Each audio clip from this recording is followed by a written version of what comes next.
message on the subject, deliverance from battles. Now listen to me.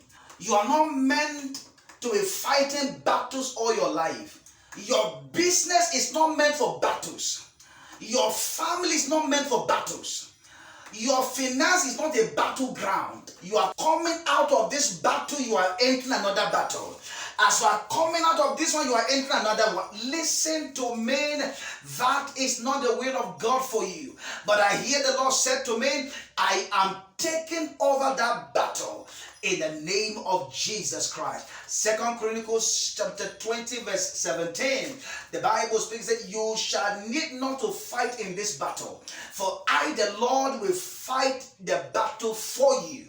I see God taking over that battle.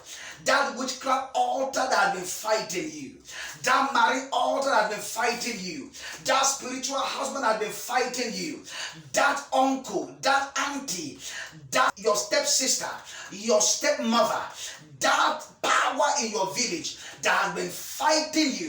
I see God fighting such powers in the name of Jesus. Exodus 14:14, the Lord shall fight for you and you shall hold your peace. Exodus 15 verse 3, he said, the Lord is a mighty man of war. I prayed for you today. May the man of war take over your battle. May the man of war move that mountain out of your path.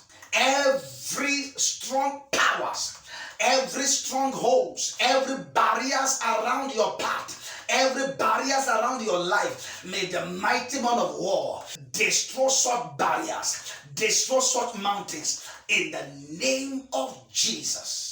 Psalm 46 verse number 9 and 10.